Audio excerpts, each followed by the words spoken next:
হ্যাঁ রে কেন এটা মিথ্যা কি অবস্থা ভালো আছে? মিতা কেমন আছেন? এতদিন পরে দেখা হইলো। হায় হায় রে। পরে একটু ব্যস্ততাই। কি একটা অবস্থা মিতা, আমি তো দিকের পুরা চেঞ্জ হয়ে গেছে। আরে মেয়ে আমি তো বিশাল ব্যবসা নিয়ে ব্যস্ততাই। কি করতেছেন আপনি? আমি তো জানি না। বাণিজ্য আছে, পুষ্করণী আছে 4-5টা, ঠিক আছে, হায় হায়। কোটি কোটি টাকার ব্যবসা। এত টাকার ব্যবসা আমার মিতা, আর আমি না খাই মরতাছি। আমার কিছু টাকা পয়সা দেন না। আরে মেয়ে আপনি চলি। সমস্যা হইলে আমারে বললেন, নেক্সট টাইমে বললেন আমারে, হ্যাঁ। কিছু টাকা পয়সা দিব মনে, ঠিক আছে? আচ্ছা ঠিক আছে, তাইলে মিতা আমি কয়েকদিন পরে আমার লগে দেখা করতেছি। আমার 2-4-5 লাখ টাকা দিলে তো একটা দোকান পাট দিয়া চলতারি করি। ঠিক আছে, 4-5 লাখ টাকা দিব। আরে দেখছি তো বুঝা যায় আমি তো কোটিপতি। এটা কি ভাই এমন চেঞ্জ হয়ে গেলেন? আরে এটা তো আমি তো অবাক হয়ে গেছি আমার দেখিয়া।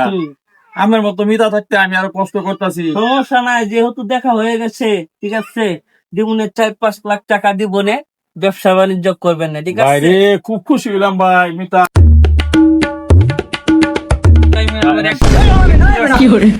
লেকচার তো ভালাই মারতো রস। আজকে 5 দিন ধরে আমরা ঘরে চাই নাই না গায়ে রইতাছে।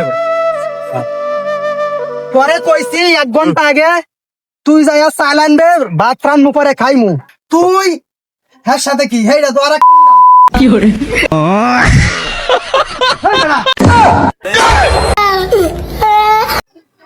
কি মিতা এমন চাপা মারলেন? আমি আমার 5 লাখ টাকা দিয়ে দিন, আমি কোটি কোটি টাকার মালিক। আমার কামো যাবার ঘর বলে চাল নাই।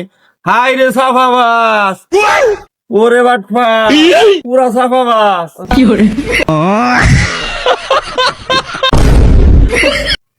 ভালো হইতে না শয়তান কোনদিন। গরো ভাত নাই চাল নাই, তুই আইনো আর একটা লেকচার মারস, তুই 5 লাখ টিয়া দেস এটারে।